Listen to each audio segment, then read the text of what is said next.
નમસ્કાર મિત્રો, મારી આ યુટ્યુબ ચેનલ મેં ગુજરાતી ઇન્ફોર્મેશનમાં તમારું હાર્દિક સ્વાગત છે. માનવ કલ્યાણ યોજના ગુજરાત સરકાર દ્વારા શરૂ કરવામાં આવેલી એક મહત્વપૂર્ણ યોજના છે, જેનો મુખ્ય ઉદ્દેશ્ય આર્થિક રીતે નબળા વર્ગના નાગરિકોને સ્વરોજગાર માટે સાધન સહાય પૂરી પાડવામાં આવે છે. આ યોજના હેઠળ લાભાર્થીઓને વિવિધ વ્યવસાય માટે જરૂરી સાધનો અને ટૂલ્સ મફત આપવામાં આવે છે, જેથી તેઓ પોતાનો વ્યવસાય શરૂ કરી આત્મનિર્ભર બની શકે. તો આપણે આ વિડીયો દ્વારા વિસ્તૃત માહિતી મેળવીશું, તો વિડીયો અંત સુધી જોવા વિનંતી. ને જો વિડીયોમાં નવા હોય તો ચેનલને સબસ્ક્રાઇબ કરી બાજુનું બેલ આઇકન દબાવી દો. તો વિડીયોની શરૂઆત કરીએ.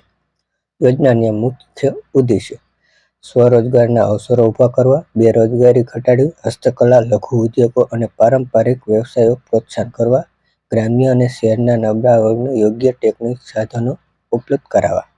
પાત્રતા: અરજદારની ઉંમર 18 વર્ષથી 60 વર્ષની વચ્ચે હોવી જોઈએ. અરજદાર ગુજરાત રાજ્યના વતની હોવા જોઈએ.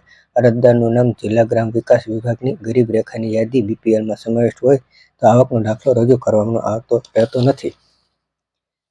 જરૂરી આધાર પુરાવા: આધાર કાર્ડ, રેશન કાર્ડ, જાતિનો દાખલો, આવકનો દાખલો, સ્વઘોષણાપત્ર, ઈ-શ્રમ કાર્ડ, વ્યવસાયિક તાલીમ પ્રમાણપત્ર, પાસપોર્ટ ફોટા.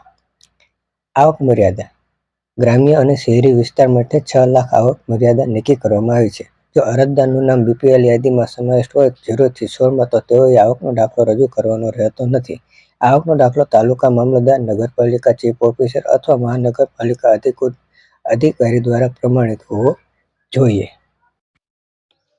મળવાપાત્ર સાધન અને ટૂલ્સ કીટ: અથાણા બનાવનાર, ઇલેક્ટ્રિક રિપેરિંગ, દૂધ દહીં વેચનાર, પંચર કીટ, પાપડ બનાવટ, પ્લમ્બર, બ્યુટી પાર્લર, ભરતકામ, વાહન રિપેરિંગ, સેન્ટિંગ કામ. અરજી કોણ કરી શકે? અનુસૂચિત જનજાતિ, અનુસૂચિત જાતિ, અન્ય પછાત વર્ગ, OBC, આર્થિક રીતે નબળો વર્ગ, EWS. છેલ્લી તારીખ: આ યોજના માટે છેલ્લી તારીખ જાહેર કરવામાં આવી છે, જે 30 એપ્રિલ 2025 છે. તો આ તારીખ પહેલા ફોર્મ ભરી દેવા વિનંતી. વિડીયો ગમ્યો હોય તો લાઈક કરો, શેર કરો, કોમેન્ટ કરો અને સબસ્ક્રાઈબ કરો.